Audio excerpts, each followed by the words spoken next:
What's going on, my dudes? Today I want to talk about the classic Gothic RPG and its upcoming remake. The Gothic Remake promises to bring a legend back to life, but with every new piece of information, a question looms larger. Will the developers at Alkimia Interactive honor a masterpiece, or will they accidentally erase what made it special? They have promised to build the best Gothic game possible, but for whom? Is it for the hardcore fans who have treasured its brutal, uncompromising world for over 20 years, or is it for a new, modern audience they believe needs a gentler introduction? Today, we'll break down the difficult balancing act of modernizing a classic and explore whether the remake is shaping up to be a worthy successor or just another cautionary tale in the realm of modern gaming remakes.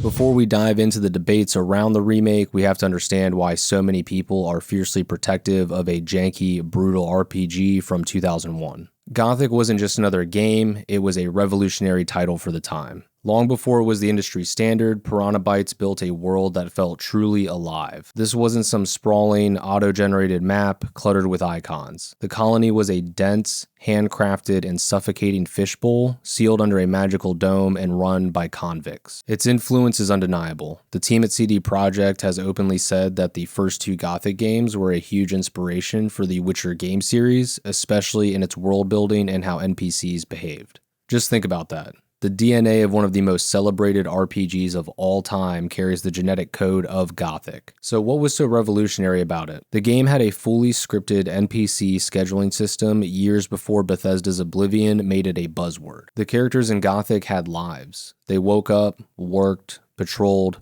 huddled around campfires at night to tell stories, ate, and slept.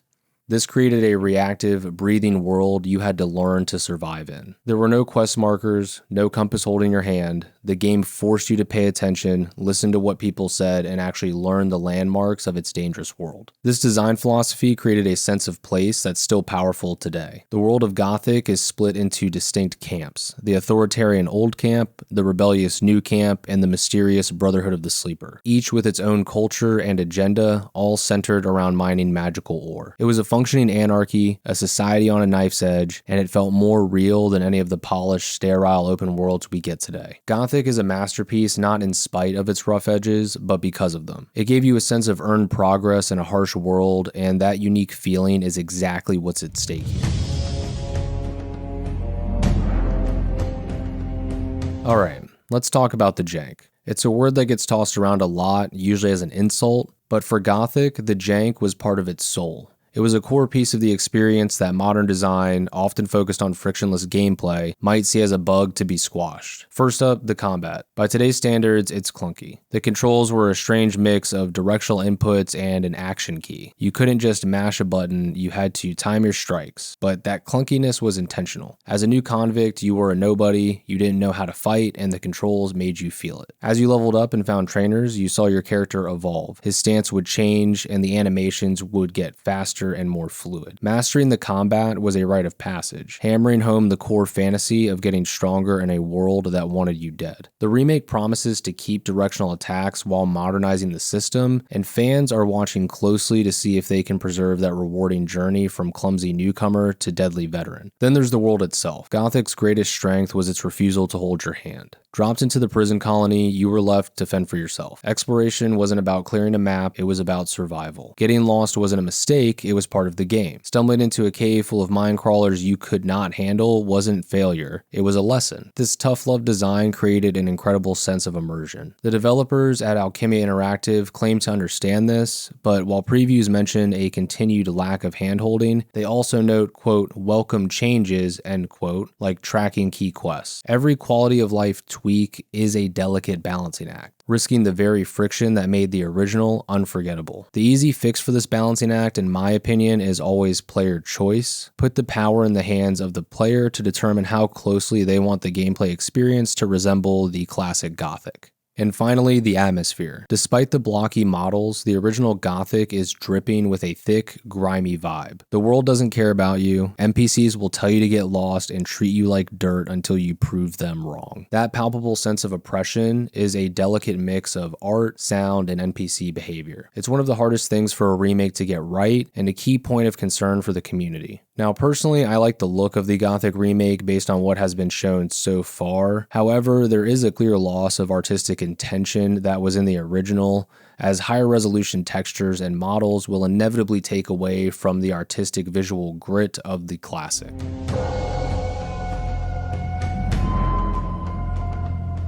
The Gothic remake, developed by Barcelona-based studio Alkimia Interactive and published by THQ Nordic, with a release planned for June 5th, 2026. On paper, the goal is a faithful adaptation, with developers vowing to respect the original. But some early visuals and design choices have kicked off a firestorm, while other announced changes offer a hopeful glimpse of a truly expanded world. The most glaring controversy has been over character designs. In the original, women sent to the colony were depicted as scantily clad property of the ore baron Gomez, a stark piece of environmental storytelling about the brutality and power dynamics of the prison colony. The remake decided to take a different approach. Early images showed these characters fully clothed with designs that many fans criticized as a deep misunderstanding of the game's grim and gritty setting. The developers responded, stating the changes were necessary to remove distasteful aspects and to give these characters more agency, making them interactable NPCs with their own stories rather than silent background objects. This has sparked a fierce debate. Is this a sanitization that weakens the world building or a necessary evolution to deepen the narrative? While that debate rages, Alkimia Interactive has also revealed plans that suggest a deep respect for the source material and a desire to build upon it.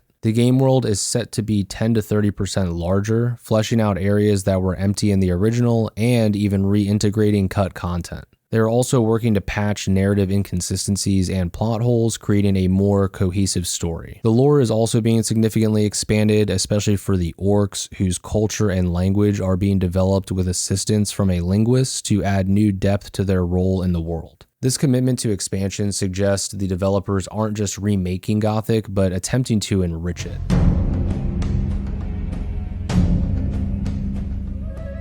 This whole situation begs the question, can you truly improve on this kind of classic? Gothic's appeal was never about flawless mechanics. It was about the cohesive vision of a raw, uncompromising world. The jank of the combat was a feature. The oppressive world was what made it immersive. Modernizing Gothic shouldn't just be about swapping in Unreal Engine 5. It should be about preserving the soul. The good news is Alkimia Interactive has shown they are willing to listen. After releasing a playable teaser in 2019 that received mixed feedback, publisher THQ Nordic took the feedback to heart, scrapped that version of the game, and founded a brand new studio specifically to reboot the project with a vision closer to the original. And that decision is a powerful reason for optimism. Alkimia Interactive is facing the immense challenge of pleasing two different groups: original fans who want a truly faithful experience and a new audience that might expect modern comforts. It's an approach that can easily go wrong, but their history with the project shows a commitment to the fans. They seem to understand the weight of the masterpiece that they've been entrusted with. So with all that said, what's your take? Are these changes a necessary modernization or a risk to the original spirit? Do you think the expanded lore and world make up for the controversial design changes? Let me know what you think down in the comments, and if you enjoy this kind of deep dive into classic RPGs, think about subscribing and hitting that like button to help more people join in on the conversation.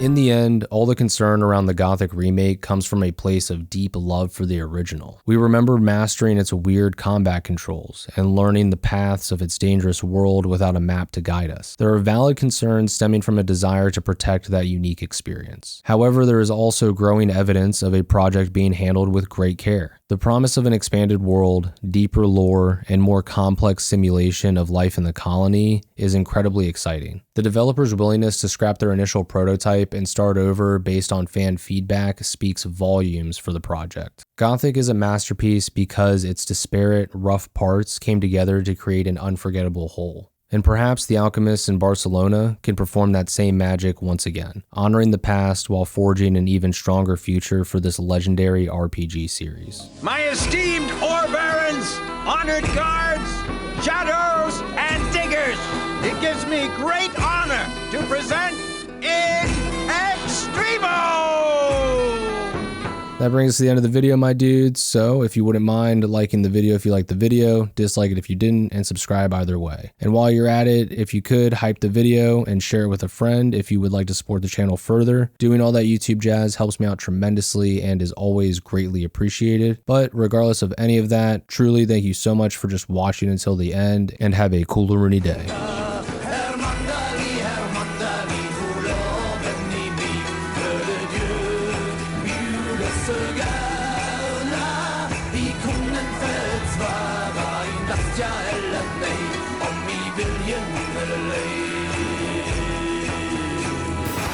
Cool Rooney.